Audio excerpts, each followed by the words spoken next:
दोस्तों नमस्कार। मैं हूं चंद्रशेखर और आपका स्वागत करता हूं अपने इस साहित्यिक चैनल जोश नीट जेआरएफ पे। ठीक है, तो आज का जो लेक्चर है वह बहुत ही इम्पोर्टेंट होने वाला है इस दृष्टि से कि यहाँ से सबसे ज़्यादा एग्ज़ाम पूछे जाते हैं और इतिहास को समझने की भी दृष्टि से यह बहुत ही महत्वपूर्ण लेक्चर होने जा रहा है। ठीक है, क्योंकि यह है हिंदी साहित्य का काल विभाजन एवं नामकरण ना, तो इसको हम यहाँ पे देखने वाले हैं। सबसे पहले काल विभाजन की ज़रूरत क्यों पड़ी इसका आंसर जान लेते हैं। काल विभाजन की ज़रूरत इसलिए पड़ती है ताकि इतिहास पढ़ने में हमें क्या हो जाए, सहूलियत मिल जाए, आसानी हो जाए। इसलिए किसी भी काल का क्या किया जाता है, किसी भी समय का काल विभाजन किया जाता है उस समय को समझने के लिए। ठीक है, उस समय को समझने के लिए काल का विभाजन किया जाता है और यह आसानी से समझ में आ जाए इसलिए इसका ऐसा काम किया जाता है। अब देखिए, जो नामकरण और काल विभाजन होता है इसके कई आधार होते हैं। जैसे पहला यदि कहा जाए कि क्या आधार है, तो पहला आधार है ऐतिहासिक घटनाक्रम। ठीक है, ऐतिहासिक घटनाक्रम इसका पहला आधार है। ऐतिहासिक घटनाक्रम के आधार पे विभाजन होता है। दूसरा किस आधार पे होता है? दूसरा होता है प्रमुख प्रवृत्तियों के आधार पे, प्रमुख प्रवृत्तियों के आधार पे। ठीक है, के आधार पर। तो देखिए, पहला ऐतिहासिक घटनाक्रम के आधार पे कि इतिहास में कौन कौन सी घटनाएं पहले हुई हैं, पहले और बाद के क्रम में लिखा जाता है, तो यह है ऐतिहासिक घटनाक्रम के आधार पे। और प्रमुख प्रवृत्तियों के आधार पे यह हो गया। ठीक है, प्रमुख प्रवृत्तियां जो थी क्या क्या थी उसके आधार पे। और क्या होता है, शासक एवं शासन व्यवस्था के आधार पे, लोक चेतना। और तीसरा जो इम्पोर्टेंट है वह क्या है, लोक चेतना के आधार पे, लोक चेतना के आधार पर। ठीक है, तो यह होता है ना। तो देखिए, पहला क्या है, पहला है ऐतिहासिक घटनाक्रम। तो इसमें क्या होता है, केवल समय दिया जाता है कि इस समय से कौन कौन से कवि पाए जाते थे ना। जैसे 700 ईस्वी से लेके 1000 ईस्वी तक सहरपा वगैरह जो पाए जाते थे ना, सिद्धनाथ वगैरह, तो उनका ऐतिहासिक घटनाक्रम पे विभाजन ऐसा होता है। और जो प्रमुख प्रवृत्तियां क्या होती हैं, जैसे भक्ति काल है ना, उस समय वीर गाथा के लिखे जा रहे हैं, चारण काव्य लिखा जा रहा है, या फिर उस समय किस प्रकार का साहित्य लिखा जा रहा है उसके आधार पे यह होता है प्रमुख प्रवृत्तियों के आधार पे। और लोक चेतना के आधार पे कि उस समय चेतना में क्या थी। ठीक है, जैसे भक्ति आंदोलन आप देखेंगे तो भक्ति आंदोलन इसलिए नाम दिया जाता है कि उस समय आज़ादी की सुगबुगाहट थी, स्वतंत्रता की छटपटाहट थी, मोक्ष की कामना थी। मतलब कुल मिला के सब चीज़ें बंधनों से मुक्त होना चाहती थी।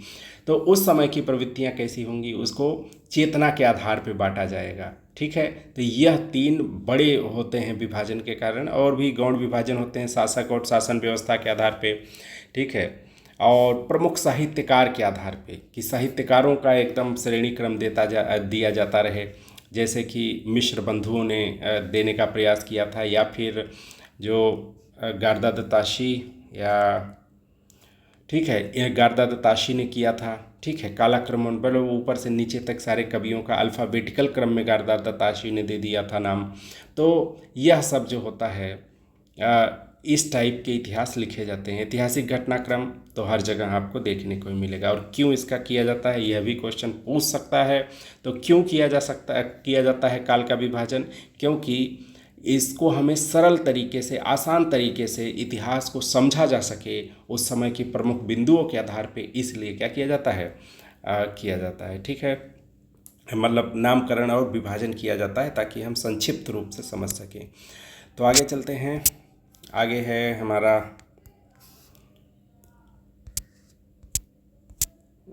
तो खैर आगे, हाँ चलिए, तो ये देखिए,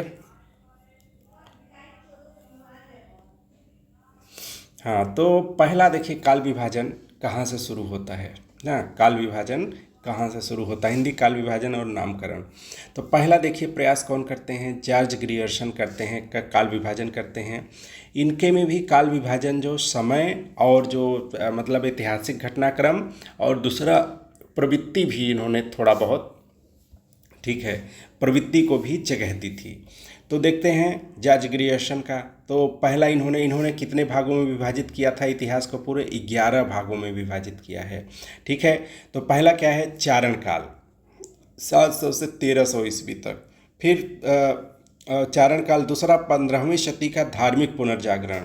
चारण काल को इन्होंने चारण की शब्द दिया है, तो यह देखिए चारण शब्द इन्होंने पहली बार प्रयोग किया था जॉर्ज ग्रियर्सन ने, तो यह ध्यान रखेंगे ना, चारण शब्द का प्रयोग। तो उसके बाद क्या है? उसके बाद है 15वीं शती का धार्मिक पुनर्जागरण, जैसी की प्रेम कविता और ब्रज कृष्ण संप्रदाय। देखिए यह जो धार्मिक पुनर्जागरण है इसको अलग रखा इन्होंने, जैसी की प्रेम कविता को अलग रखा।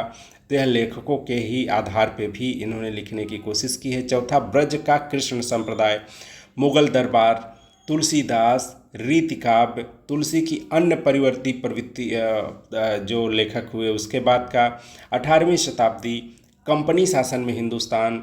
11, विक्टोरिया शासन में हिंदुस्तान। तो देखिए इन्होंने कालाक्रमण को मेन आधार बनाया है, काल अनुक्रम को। ठीक है, तो यह ध्यान रखिएगा ना। यह पूछा जा सकता है कि कौन जो थे, कौन इतिहासकार कौन कौन सी प्रवृत्ति से प्रभावित थे। तो जो जॉर्ज ग्रियर्सन हैं यह कालानुक्रम विभाजन में ज़्यादा इन्होंने जोर दिया है। ठीक है, तो आगे चलते हैं। आगे है हमारा चारण काल। देख ही रहे हैं आप, जॉर्ज ग्रियर्सन ने सर्वप्रथम चारण काल से संबोधित किया था। ठीक है, प्रारंभिक काल को ग्रियर्सन ने चारण काल के 9 कवियों में 9 कवियों का जिक्र किया था। पुष्य, जिनको पुंड कवि भी आगे कुछ लोग कहेंगे, खुमार सिंह, केदार कुमार पाल, अनन्यदास, चंद्र जगनिक, जोधराज एवं सांखधर का उल्लेख किया है। ग्रियर्सन ने अपने इतिहास में केवल प्रवृत्ति, ठीक है, काला को प्रवृत्ति विभाजन किया है। ठीक है, केवल इतिहास में क्या किया है? प्रवृत्ति का विभाजन किया है। देखिए प्रवृत्तियां भी इन्होंने दी है और ऐतिहासिक कालानुक्रम लगभग सब में पाया जाता है, लेकिन प्रवृत्ति का इन्होंने इस्तेमाल किया है। ग्रियर्सन ने कालों के नामकरण आधार नहीं किया, कालों का नामकरण का एक आधार पर नहीं किया, तो यह ध्यान रखिएगा, एक आधार इनका नहीं है। जैसे यहाँ देखिए प्रवृत्ति का काल विभाजन भी है, और देखेंगे यह क्या है? कंपनी शासन काल, उसके बाद विक्टोरिया शासन काल। यह क्या है? यह आप देख रहे हैं कौन सा? कालानुक्रम दृष्टि से इन्होंने विभाजन। और चारण काल, भक्ति काल, यह जैसी की प्रेम कविता, यह क्या है? यह चारण काल और भक्ति का पुनर्जागरण, इसको बोलते हैं प्रवृत्ति का आधार। उसके बाद जो लेखक का मतलब प्रमुख लेखक हैं उनके आधार पर भी बताया, तो इनका कोई आधार एक नहीं है ना, 3 आधारों का इन्होंने प्रयोग किया हुआ दिखाई दिया है। अब आते हैं मिश्र बंधुओं का। ठीक है, तो ये देखिए याद रखिएगा कि इन्होंने ग्रियर्सन ने चारण काल में 9 कवियों का प्रयोग किया, चारण शब्द का पहली बार प्रयोग किया। और क्या क्या किया इन्होंने? और एक काम और किया इन्होंने कि चारण शब्द का पहली बार प्रयोग किया। ठीक है, तो यह ध्यान रखिएगा। और चारण के आधार पर बिहारी शब्द भी इन्होंने ही दिया था ग्रियर्सन ने, ध्यान दीजिएगा, बिहारी भाषा जिसको आज हम बोलते हैं उनका ही शब्द है। आगे चलते हैं। मिश्र बंधुओं के काल विभाजन, तो इन्होंने प्रारंभिक काल, माध्यमिक काल, अलंकृत काल और परिवर्ती काल, इसका प्रयोग किया इन शब्दों का। देखिए तो आरंभिक काल, माध्यमिक काल, इससे क्या पता चलता है? कालानुक्रम की दृष्टि से यह विभाजन दिखाई देता है। ठीक है, तो इसमें प्रारंभिक काल को पूर्व प्रारंभिक काल, उत्तर प्रारंभिक काल, मध्यकालिक काल को पूर्व मध्यकालिक काल, प्रौढ़ मध्यकालिक काल ना, और अलंकृत काल को पूर्व अलंकृत काल, उत्तर अलंकृत काल। और परिवर्तन मतलब आप देख ही रहे हैं, आधुनिक काल को इन्होंने परिवर्तन काल का नाम दिया। तो इन्होंने प्रवृत्ति भी अपनाई और कालानुक्रम भी अपनाया हुआ है। ठीक है, तो इस बात का ध्यान रखेंगे। आगे है और एक और है वर्तमान काल का। अच्छा, परिवर्तन काल के बाद इन्होंने वर्तमान काल का भी जिक्र किया हुआ है, तो इस बात का ध्यान रखेंगे। ठीक है, परिवर्तन के बाद क्या रखा है इन्होंने? एक मिनट,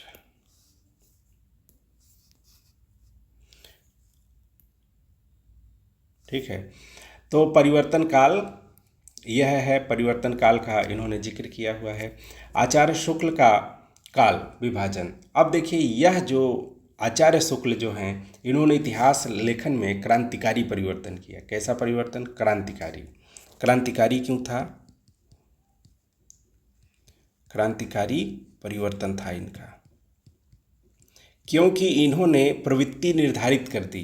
प्रवृत्ति क्या थी कि इतिहास की प्रमुख प्रवृत्तियां जो थी उसके आधार पर इन्होंने काल का विभाजन किया था। ठीक है, प्रवृत्ति के आधार पे, न कि घटना कालानुक्रम की दृष्टि के आधार पे।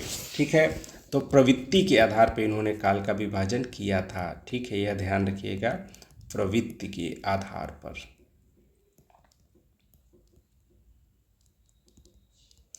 और बाकी के जो लेखक आए उन्होंने भी इसी रास्ते को अपनाया, लगभग इसी में थोड़ा बहुत जोड़ा, इसी में थोड़ा बहुत घटाया, जो भी किया इन्हीं की आलोचना की, इन्हीं की बुराई की या फिर इन्हीं की बड़ाई की, ये ऐसे ही चलता रहा। मतलब रामचंद्र शुक्ल जो थे वह एक लैंडमार्क थे। तो जैसे प्रमुख लेखकों के आधार पे जब काल का विभाजन होता है तो शुक्ल युग, ठीक है, शुक्लोत्तर युग, प्रेमचंद युग, तो ऐसे बहुत सारे युग आते हैं जो लेखक के आधार पे भी काल विभाजन किया जाता है। तो यह उस समय के प्रमुख लेखक थे और इन्होंने बड़ा ही महान काम किया था, तो इसलिए इनका काल विभाजन इस आधार पे किया जाने लग गया। ठीक है, तो यह ध्यान रखेंगे आप। तो आचार्य रामचंद्र शुक्ल का काल विभाजन समय भी याद रखेंगे। आदिकाल इन्होंने कब से कब माना था? 1050 से 1375 ईस्वी तक, मतलब 325 सालों तक का यह था। पूर्व मध्यकाल 1375 से 1700 साल तक। ठीक है, तो लगभग 325 साल यह भी ना। उत्तर मध्यकाल 1700 से 1902 साल तक, उत्तर मध्यकाल को इन्होंने रीतिकाल नाम दिया था। और आधुनिक काल जिसको इन्होंने गद्य काल का बोला था, 1900 से 1984 तक इसको आधुनिक काल माना था, क्योंकि उसके बाद बहुत सारे काल आ गए थे। तो देखिए, आदिकाल इन्होंने क्या बनाया? प्रवृत्ति को आधार बना दिया था। आदिकाल को वीर गाथा काल बोला, वीर गाथा। कालानुक्रम तो रहेगा ही भाई, काल कर पहले कौन आया बाद में आया। वीर गाथा काल जो था वह, क्योंकि उस समय वीरों की कविताएं लिखी जाती थी, वीरों पर लिखी जाती थी, उस समय प्रमुख प्रवृत्ति यही थी ना। आप देखेंगे जैसे पृथ्वीराज रासो, और उस समय जितने भी रासो ग्रंथ लिखे गए, उस समय चारण काव्य का मतलब ये था कि लोग ज़्यादातर राजाओं की बहुत बड़ाइयाँ करके लिखते थे। जैसे 4 बास 24 गज, अंगुलष्ट प्रमाण, ताऊ पर सुल्तान है, मत चुक चौहान। तो ऐसा सब उस समय प्रयोग किया गया है था ना।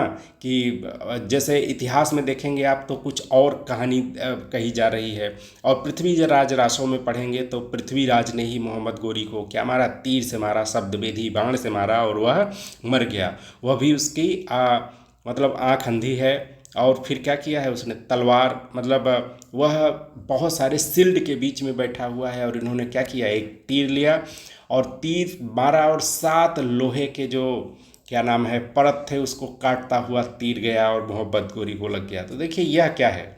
यह एकदम वीरता का प्रमाण है।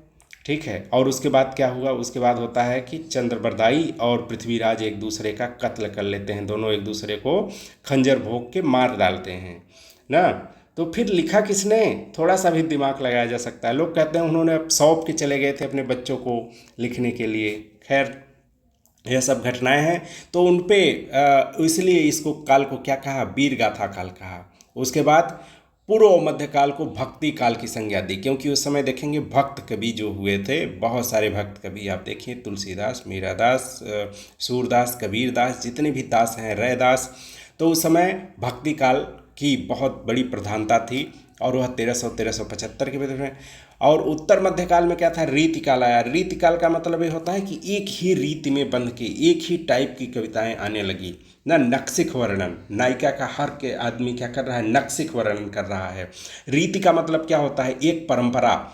परंपरा क्या बन गई कि नायिका के जो बाल हैं वो घटाओ जैसे हैं, उसकी आंखें हिरनी जैसी हैं ना। गाने देखिए, 90 के दशक के आप गाने देख लीजिए, उसमें लमसम सारी बातें वही दिल के करीब ही मिलती हैं। दिल ने ये कहा है दिल से, तो बहुत सारे आप गाने देखेंगे तो उसमें शब्द जो हैं 2-4 ही घुमा फिरा के आते रह रहे थे, तो इसी को प्रवृत्ति बोला जाता है। लेकिन आज के गानों को देखिए तो आज के गानों में क्या है कि बहुत विविधता आ चुकी है, सब अलग अलग लिख रहा है। लेकिन उस समय एक रीति थी, एक रीति बन चुकी थी। ऐसे ही रीतिकाल था, उसमें भी क्या हुआ था? नक्सिक वर्णन, नायिका का एकदम बढ़िया से वर्णन, उसका सिर से लेके नाखून से लेके सिर तक का वर्णन, एक एक अंग का वर्णन उस समय मिलता है। जैसा कि विद्यापति में भी आप देखेंगे, मतलब सारे कवि जो भी हुए, केशव और बहुत सारे उस समय के देखेंगे जो लेखक हैं, उनका अलग मतलब वर्णन उसी टाइप का है। ठीक है कि नायिका का वर्णन जरूर आएगा। तो जैसे पृथ्वीराज रासो का ही देखिए, पृथ्वीराज रासो में भी जहाँ भी वर्णन आया है सुंदरता का उसको किया गया है। उसके बाद क्योंकि वह रीतिकाल के नहीं थे, लेकिन वह एक रीति का पालन कर रहे थे, खड़मास वर्णन, यह सब सारी चीज़ें प्रवृत्ति आदिकाल में भी थी, लेकिन रीतिकाल में कुछ चीज़ें क्या हो गई, जड़वत हो गई और उसी परंपरा पे चलने लग गई, इसीलिए इसका नाम रीतिकाल रखा। ठीक है, रीति रखने का भी बहुत सारा इसमें वो आता है कि रीति क्यों रखा गया। ठीक है, तो इसके बहुत सारे आधार आते हैं ना। आधुनिक काल को इन्होंने 1900 से 1984 साल का माना, सबसे कम आधुनिक काल को माना। ठीक है, 1900 से 1984 ये इसको सबसे कम इन्होंने माना था, क्योंकि उसके बाद और भाई नई कहानी का दौर, तो ये वो बहुत सारा चीज़ आ गया। राम कुमार वर्मा का काल विभाजन, संधि काल 750 से 1000, ये विक्रमी संवत इन्होंने लिखा हुआ है। ठीक है, संवत ये है। और फिर उसके बाद 1000 से 1375 विक्रमी चारण काल, भक्ति काल 1375 से 1700 ईस्वी। तो देखिए यह भक्ति काल को 1700 में ही निपटा दिए, क्योंकि अब सबका प्रभाव आचार्य रामचंद्र शुक्ल का सब पे प्रभाव पड़ेगा, थोड़ा कुछ जोड़ के थोड़ा कुछ घटा के। भक्ति काल 1375 से देखिए भक्ति काल यहाँ पे है ना 1700 ईस्वी तक, रीति काल 1700 से 1900 ईस्वी तक ना, और फिर आधुनिक काल 1900 से अब तक माना, जबकि रामचंद्र शुक्ल ने 84 तक केवल माना था। तो राम कुमार वर्मा का काल विभाजन इस आधार पे है। डॉक्टर गणपति गुप्त का काल विभाजन, और हाँ देखिए इन्होंने चार कालों में विभाजित किया था, रामचंद्र शुक्ल ने 4 काल विभाजन। ठीक है, और डॉक्टर राम कुमार वर्मा, ठीक है, कितने 5, और ग्रियर्सन 11 और मिश्र बंधु 5। तो यह भी याद रखने वाली चीज़ है। गणपति गुप्त का काल विभाजन, आदिकाल, तो ये देखिए आदिकाल, पूर्व मध्यकाल, उत्तर मध्यकाल और आधुनिक काल, इन्होंने 4 भागों में विभाजित किया था और उसका टाइमिंग भी दिया हुआ है। आदिकाल को इन्होंने कब माना, 1184 के बाद माना आदिकाल, उससे पहले आदिकाल नहीं माना, क्योंकि इनको लगा कि हिंदी साहित्य की रचनाएं इसके बाद से ही मिली हुई हैं। ठीक है, तो जहाँ से हिंदी काल की रचनाएं, हिंदी जो भाषा थी जो बनना शुरू हो गई थी, ठीक है, जो हमारी अपभ्रंश भाषा थी, अपभ्रंश से ही शुरू हो गई थी। तो अपभ्रंश के जहाँ भी प्रमाण मिलते हैं वहाँ से हिंदी की शुरुआत मानी जाती है। तो कुछ लोग इसको बहुत पहले मानते हैं, कुछ लोग बाद में मानते हैं। ठीक है, तो आगे देखिए डॉक्टर नगेंद्र जो थे, उनके संपादन में हिंदी साहित्य का इतिहास के अनुसार काल विभाजन किया गया ना। आदिकाल, भक्तिकाल, रीतिकाल, आधुनिक काल, 7वीं सदी के मध्य 14वीं सदी के मध्य तक इन्होंने माना था। 7वीं सदी से देखिए नगेंद्र जो हैं, ये इम्पोर्टेंट इनका काल विभाजन है, क्योंकि इन्होंने दूसरी बार बहुत ही शानदार, एक आचार्य रामचंद्र शुक्ल का प्रयास था, उसके बाद डॉक्टर नगेंद्र का जो प्रयास था वह भी हिंदी साहित्य का इतिहास बहुत ही इम्पोर्टेंट है। तो इन्होंने देखिए जो काल का विभाजन किया था वह आदिकाल 7वीं सदी के मध्य से 14वीं सदी के मध्य तक। 7वीं सदी, क्योंकि अब बहुत सारी रिसर्च हो चुकी थी। रामचंद्र शुक्ल जब थे तो उस समय रिसर्च के बहुत कम संसाधन थे ना, लेकिन जो नगेंद्र हैं इनका जो यह उनके बाद के हैं, और इनका जो काल विभाजन है वह ज़्यादा समृद्ध इसलिए हुआ कि बहुत सारी चीज़ें और पता चल चुकी थी, तमाम चीज़ें पता चल चुकी थी, इसलिए अब इन्होंने देखिए 7वीं सदी से 14वीं सदी के मध्य तक, भक्ति काल 14वीं सदी से 17वीं सदी, रीतिकाल 17वीं सदी से 19वीं सदी, आधुनिक काल 19वीं सदी से अब तक। और आधुनिक काल को भी इन्होंने 4 प्रमुख प्रवृत्तियों के आधार पर बांटा। ठीक है, पुनर्जागरण काल, जागरण सुधार काल, छायावाद काल, छायावदत्तर काल। उसके बाद क्या किया, प्रगति और प्रयोग काल और नवलेखन का काल ना। तो यह जो इनके विभाजन थे, 4 जो थे मेन विभाजन, और आधुनिक काल के अंतर्गत यह जो विभाजन थे, ठीक है, प्रगति प्रयोग काल, यह आधुनिक काल के अंतर्गत ही इन्होंने किया था। तो 4 प्रमुख आधार थे इनके, और 4 प्रमुख आधार वैसे ही हैं जैसे रामचंद्र शुक्ल के हैं, लेकिन इन्होंने आधुनिक काल पे बहुत सारा, और आदिकाल को क्या किया था 7वीं शताब्दी से बताया था, न कि 1050 शताब्दी से। तो यह ध्यान रखने वाली बात है।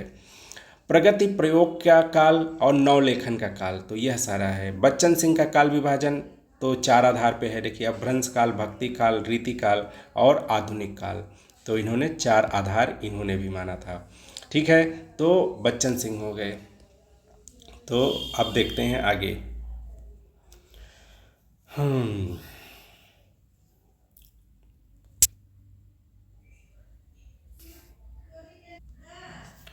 तो देखते हैं, जैसे अब देखते हैं प्रमुख विद्वानों ने जो आरंभिक काल था उसको नाम क्या क्या दिया था। तो आरंभिक काल मिश्र बंधुओं ने नाम दिया था। ठीक है, आरंभिक काल किसने नाम दिया? मिश्र बंधुओं ने नाम दिया था आरंभिक काल। ठीक है, उसके बाद बीज ववन काल आचार्य हजारी प्रसाद द्विवेदी ने आरंभिक काल को बोला था। वीर गाथा काल आचार्य रामचंद्र शुक्ल ने बोला था। ये देखिए सीधा सीधा याद करके जाइए, ये एकदम फैक्ट है कि किसने आधुनिक का प्रारंभिक काल को क्या नाम दिया था। सिद्ध सामंत काल राहुल सांकृत्यायन, तो पंडित राहुल सांकृत्यायन कब से मानते हैं? यह भी 7वीं शताब्दी से ही मानते हैं, क्योंकि इनको बाद में बहुत सारे प्रमाण तिब्बत से जब ये लाद के लाए थे। ठीक है, बहुत बड़े घुमक्कड़ थे, और यह तिब्बत से बहुत सारे बौद्ध ग्रंथों को लेके आए थे, और जिससे पता चला था कि बहुत पहले ही हिंदी का विकास शुरू हो गया था। वीरगाथा काल आचार्य विश्वनाथ प्रसाद मिश्र ने वीर काल बोला था, और वीरगाथा काल ये देखिए वीर काल विश्वनाथ प्रसाद मिश्र ने कहा था, और वीर गाथा काल किसने कहा था? वह आचार्य रामचंद्र शुक्ल ने बोला था। संधि एवं चारण काल इन्होंने राम कुमार वर्मा ने बोला था। आदिकाल आचार्य हजारी प्रसाद द्विवेदी ने कहा था। तो देखिए महावीर प्रसाद, और इसमें कंफ्यूज होने की ज़रूरत नहीं है। बीज वमन, बीज वमन का मतलब होता है जब बीज उगता है, उसका काल कौन था? आचार्य महावीर प्रसाद द्विवेदी ने कहा था बीज वमन काल। और आदिकाल किसने बोला था? आचार्य हजारी प्रसाद द्विवेदी ने। ठीक है, क्या बोला था? आदिकाल इसको बोला था। तो यह याद रखेंगे, आदिकाल किसने बोला था? आचार्य हजारी प्रसाद द्विवेदी ने।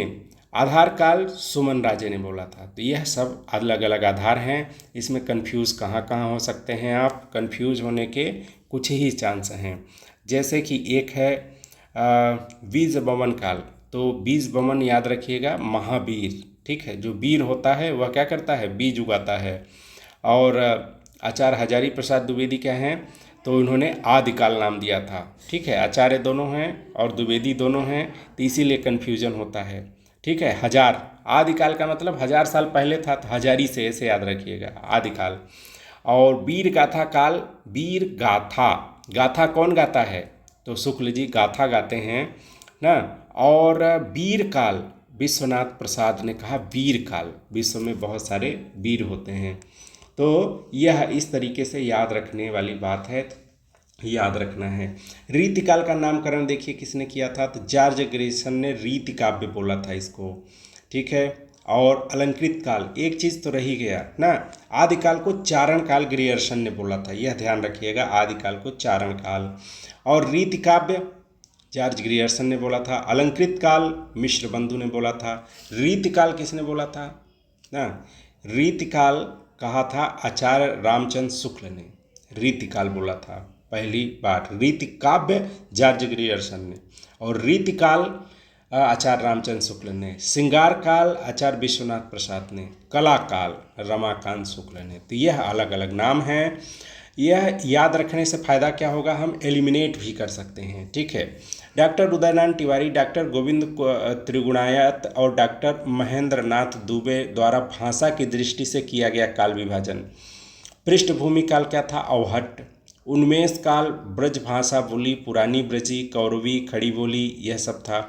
पूर्व काल इन्होंने किस पे देखिए भाषा की दृष्टि से किया था, तो यह ध्यान रखिएगा किसने किसने किया था? डॉक्टर उदय नारायण तिवारी, डॉक्टर गोविंद त्रिगुणायत और डॉक्टर महेंद्र नाथ दुबे द्वारा यह जो काल विभाजन था भाषा की दृष्टि से किया गया था। पहला भाषा अवहट्ट काल, पृष्ठभूमि काल इसको बोला। उन्मेष काल ब्रज भाषा, पुरानी ब्रजी, कौरवी, खड़ी बोली, अवधि, पूर्व भाग ब्रजभाषा अवधिकाल, उत्तर भाग खड़ी बोली। तो इन्होंने 4 आधारों पे किया था। तो यह क्वेश्चन पूछ सकता है कि भाषा के आधार पे किसने हिंदी साहित्य का काल विभाजन किया था। तो आपको यह पता चल जाएगा। ठीक है, आदिकाल की पूर्व पीठिका। अब देखिए यहाँ पे दिया हुआ है कि आदिकाल जो नाम दिया गया था उसके पहले क्या क्या काम हो रहे थे।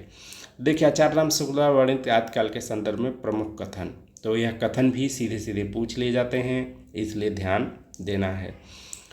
प्रकृति की अंतिम अपभ्रंश अवस्था से हिंदी साहित्य का परिवर्तन माना जाता है। इसीलिए इन्होंने क्या किया था, 1050 से माना था, क्योंकि इससे पहले इनको हिंदी मतलब या फिर अपभ्रंश की अंतिम अवस्था नहीं दिखाई देती है। जबकि राहुल सांकृत्यायन या फिर डॉक्टर नगेंद्र वगैरह हैं, ये लोग मानते हैं कि 7वीं शताब्दी से ही हिंदी की शुरुआत हो जाती है। ठीक है, हिंदी साहित्य का आदिकाल 1050 से लेकर 1375 अर्थात राजा भोज के समय से हमीर देव के समय तक माना जा सकता है। तो यह है हमीर देव से, ठीक है, राजा भोज से हमीर देव तक। राजश्री कवि चारण जिस प्रकार नीति श्रृंगार आदि के फुटकल दोहे राजसभाओं में सुनाया करते थे, उसी प्रकार अपने आश्रयदाताओं राजाओं के पराक्रमपूर्ण चरित गाथाओं का वर्णन भी किया करते थे। यही प्रबंध परंपरा रासो नाम से पाई जाती है, जिसके लक्ष्य से ही हमने वीर गाथा काल इसका नाम रखा है। ठीक है, कि वीरों की गाथाएं सुनाई जाती थी। ठीक है, वीर गाथा काल, वीर ना, वीर गाथा काल नाम दिया था, इसी आधार पे उन्होंने। ठीक है, तो आगे देखते हैं। आगे है अपभ्रंश काल। अपभ्रंश पहल बल्लभी के राजा धारसेन द्वितीय के शिलालेख में मिलता है, जिसमें उसने अपनी पिता गुहसेन को संस्कृत, प्राकृत और अपभ्रंश तीनों का कवि कहा है। अपभ्रंश नाम पहले बल्लभी के राजा धारसेन द्वितीय के शिलालेख से मिलता है। देखिए, अपभ्रंश पहला नाम ना शिलालेख मिलता है। अपने पिता गुहसेन को संस्कृत, प्राकृत और अपभ्रंश तीनों का कवि माना है। सिद्धों की उद्घृत रचनाओं में भाषा देश भाषा मिश्रित अपभ्रंश भाषा या पुरानी हिंदी काव्य भाषा है। देश भाषा आप पता है, पुराने क्लास में बता चुके हैं। बताइए क्या होता है देश भाषा। तो पाली और प्राकृत जो थी यह सब देश भाषा थी। पाली पहली देश भाषा थी। पुरानी हिंदी का व्यापक काव्य भाषा या ढांचा सौरसैनी प्रसूत अपभ्रंश अर्थात ब्रज और खड़ी बोली पश्चिमी जो हिंदी थी वह थी पुरानी हिंदी। और आध्यात्मिक रंग के चश्मे अब बहुत सस्ते हो गए हैं उन्हें चढ़ाकर, जैसे कुछ लोगों ने गीत गोविंद के पदों को आध्यात्मिक संकेत बताया है, वैसे विद्यापति के इन पदों को भी।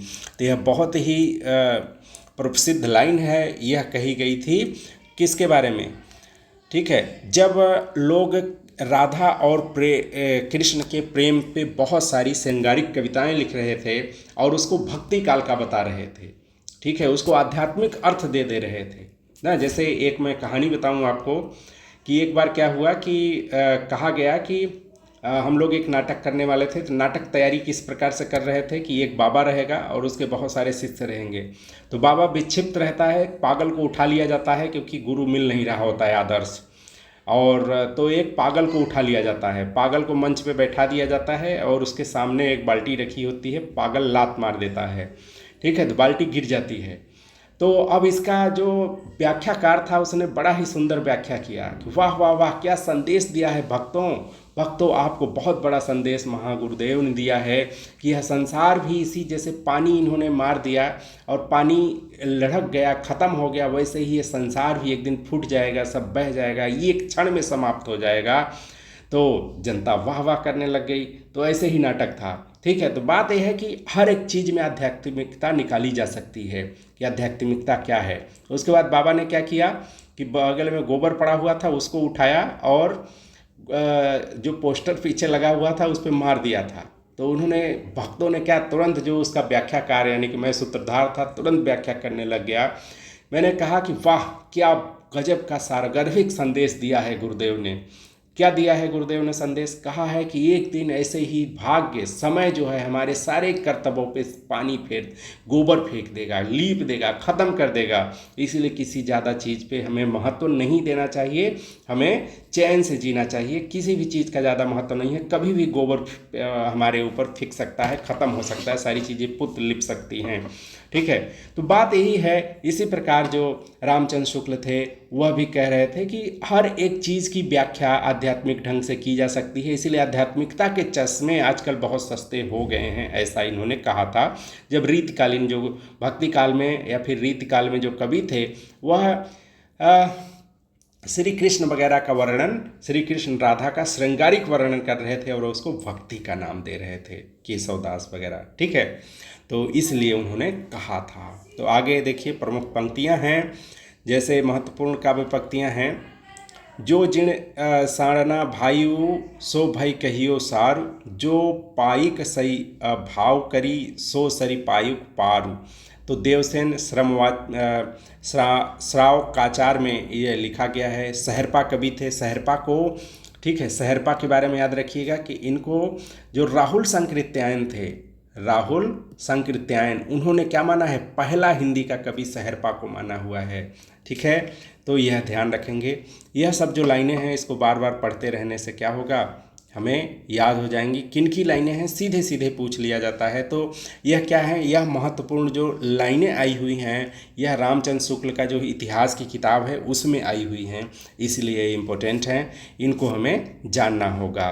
ठीक है, तो यह देखिए कहा यह सब चीज़ें हैं। पृथ्वीराज रासों में जैसे हैं, मनहु कला सम ससभान कला सोवहि सो बन्नीय बिगसी कल कमल सृग भ्रमर बेनु खंजन मृग लुटिय। ठीक है, तो यह देखिए यह सब भाषा आया हुआ है।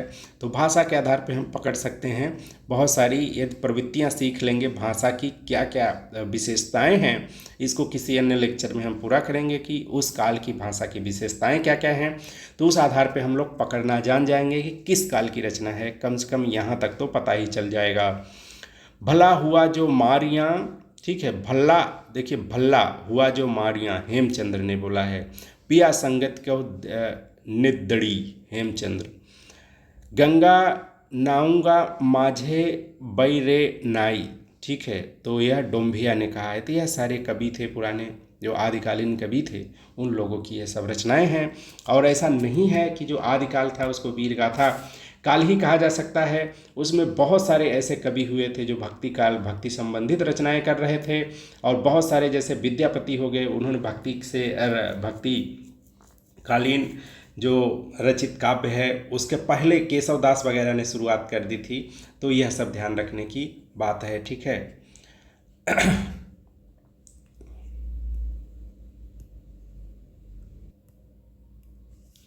आगे देखिए है, ये सब लाइनें दिए हुए हैं। बज्जिए घोर निशान राज चौहान चहुँ दिसी, उद्धित राज पृथ्वीराज बाग मनो लग वीर नट।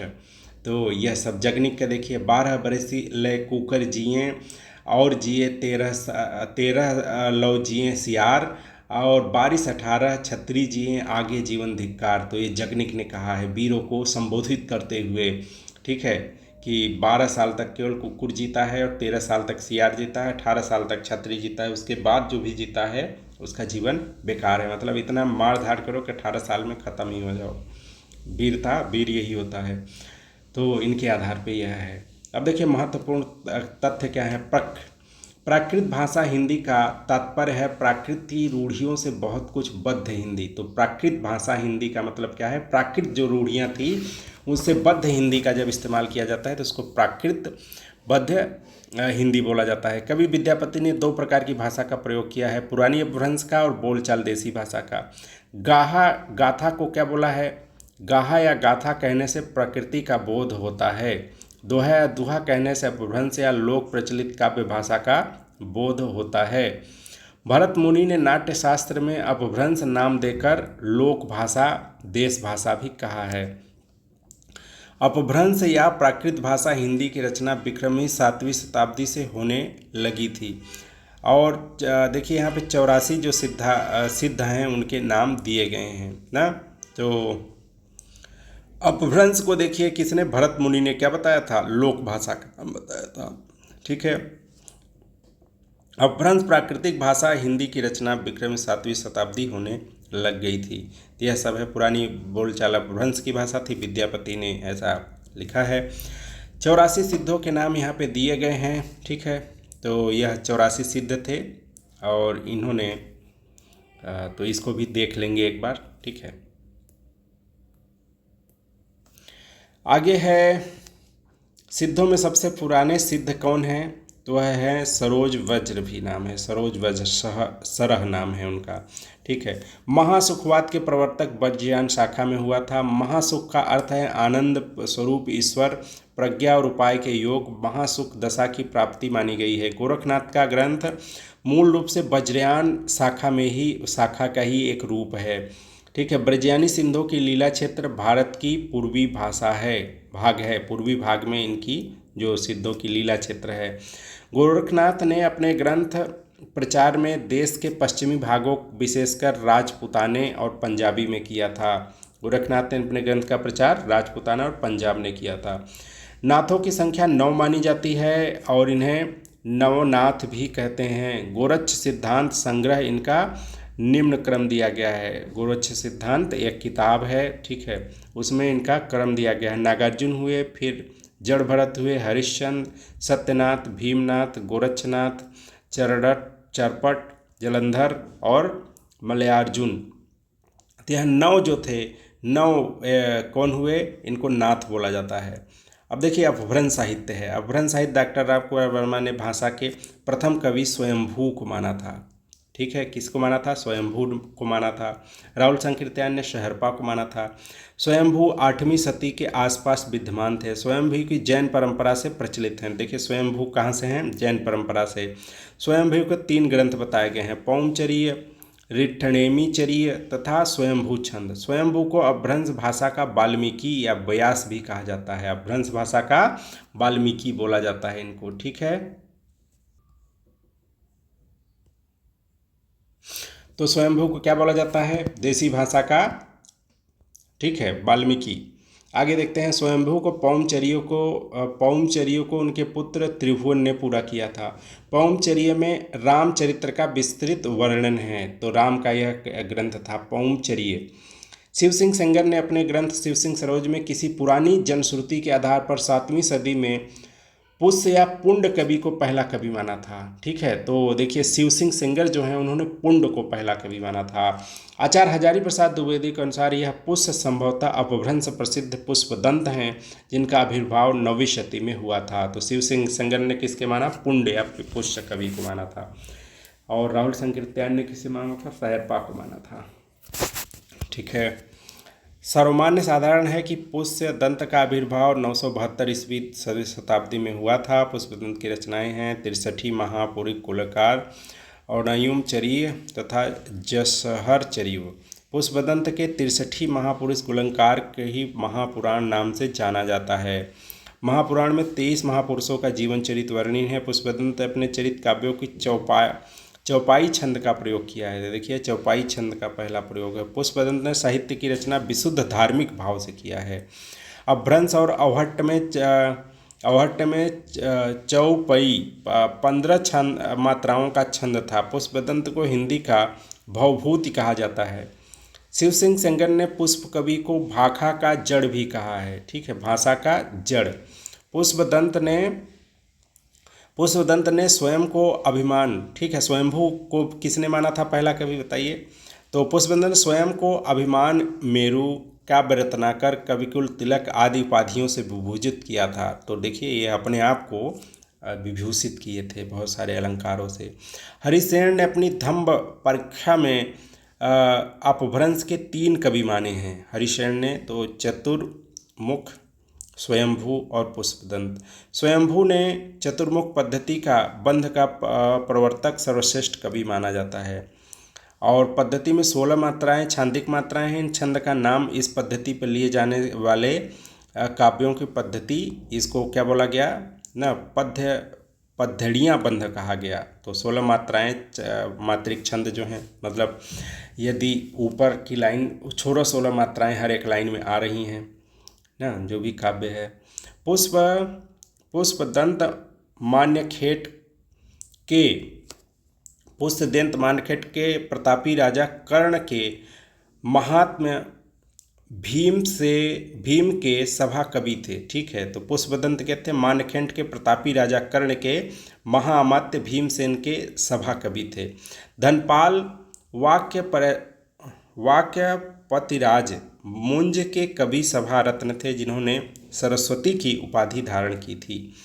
अपभ्रंश के तीसरे प्रमुख कवि धनपाल ने 10वीं सदी में भविष्यत कहा था। ठीक है, भविष्यत कहा की रचना की थी, भविष्यत कहा। ठीक है, इन्होंने कब रचना की थी? अपने तीसरे प्रमुख धनपाल हैं। 12वीं शताब्दी में जिनदत्त सूरी द्वारा लिखित ग्रंथ उपदेश रसायन रास है। उपदेश रसायन रास अपभ्रंश भाषा का प्रथम रास काव्य है, रासो काव्य। ठीक है, रासो का मतलब क्या होता है? किसी के चरित्र का चित्रण करना। तो अपभ्रंश भाषा का पहला जो रासो काव्य है वह कौन सा है? उपदेश रसायन रास, जो पहले आता है। ठीक है, उसको हमें याद करना है, क्योंकि वहाँ से क्वेश्चन ज़्यादा आने की प्रोबेबिलिटी होती है। रास काव्य परंपरा हिंदी के प्रवर्तक का श्रेय भारतेश्वर बाहुबली रास इतने में रचयिता सलीभद्र सूरी हैं। ठीक है, इसके रचयिता कौन है? सलीभद्र सूरी। और ये इन्होंने एक परंपरा ही चला दी रासो काव्य की। ठीक है, तो यह याद रखेंगे। उपदेश रासायनिक 80 पद्यों का नृत्य संगीत रामलीला काव्य है। अब्दुल रहमान द्वारा लिखित संदेश रासक पहला धर्मेतर रास ग्रंथ है। देसी भाषा में किसी मुसलमान द्वारा लिखित प्रथम काव्य संदेश रासक है। ठीक है, तो प्रथम काव्य किसी मुस्लिम द्वारा रचित क्या है? संदेश रासक है। तो इसको संदेश रासक एक खंड काव्य है, जिसमें विक्रमपुर के एक वियोगिनी के विरह की क्या है? कथा वर्णित है। विद्वानों ने इस समय 12वीं सदी का उत्तरार्ध और 13वीं सदी का आरंभ माना है। मुनि राम सिंह जैन साहित्य में सर्वश्रेष्ठ रहस्यवादी कवि माने गए हैं। डॉक्टर हीरालाल मुनि राम सिंह का आविर्भाव काल 1057 से लगभग मानते हैं। मुनिराज सिंह ने पाहुड़ दोहा की रचना की थी। मुनि राम सिंह ने क्या किया था? पाहुड़ दोहा रचा था। अपभ्रंश भाषा में दोहा काव्य का आरंभ 6वीं शताब्दी के कवि जोइंदू से माना जाता है। जोइंदू ने पुस्तकें की रचना की थी। परमात्मा प्रकाश, योग सागर। जॉर्ज ग्रियर्सन ने आदिकाल के अंतर्गत 9 कवियों को शामिल किया था। पुष्य कवि खुमान सिंह, केदार, कुमारपाल, अन्यदास, चंद्र, जगनिक, शंखधर एवं जोधराज। मिश्र बंधुओं ने मिश्र बंधु विनोद प्रथम संस्करण में आरंभिक काल के अंतर्गत 19 कवियों का स्थान माना हुआ है। ठीक है, मिश्र बंधुओं ने क्या माना है? आरंभिक काल में 19 कवियों को जगह दिया हुआ है। इसको आप देख लेंगे। पुष्य पुंड कवि, इनकी रचना अज्ञात है। और अज्ञात कवि खुमान रासो। नंद कवि रचना अज्ञात है इनकी। मसूद रचना अज्ञात। कुतुब अली रचना, इनका मतलब ये अज्ञात का मतलब है कि इनकी रचना पाई नहीं गई है, कवि ही कवि बस पाए गए हैं। ठीक है, जगनिक ने देखिए आला लिखा है। चंद ने पृथ्वीराज रास लिखा है। और अकमर फैज ने वर्णमाल लिखा हुआ है। साईदान चारण संवत लिखा हुआ है। केदार कवि अज्ञात हैं ये सब। भूपति ने क्या लिखा है? भगवत शरण स्कंध भाग। नरपतिनाल विशल दे रासो। नल्ह सिंह विजयपाल रासो। और शंखधर हमीर काव्य। अमीर खुसरो और मुल्ला दाऊद नूकर चंदा की प्रेम कहानी मुल्ला दाऊद ने लिखा है। अमीर खुसरो, पता है अमीर खुसरो बहुत ही प्रतिभाशाली हैं। इन्होंने बहुत सारी मुकरियाँ लिखी हैं, बहुत सारे दोहे लिखे हैं, बहुत सारी चीज़ें इन्होंने की हुई हैं। गोरखनाथ के 40 ग्रंथ थे। ठीक है, मिश्र बंधुओं ने अपने मिश्र बंधु विनोद के अगले संस्करण में, तो यहाँ तक आज हम देखते हैं क्योंकि वीडियो बहुत बड़ा हो गया है। फिर आगे देखेंगे काल आगे का। ठीक है, इसी पेज के आगे ना बहुत वीडियो बहुत बड़ा हो जाता है तो एडिटिंग वगैरह में दिक्कत आती है। तो आज के लिए बस इतना ही। तो सभी से नमस्कार। कल फिर एक नए अंक में मिलते हैं। तब तक के लिए नमस्कार। जय हिंद।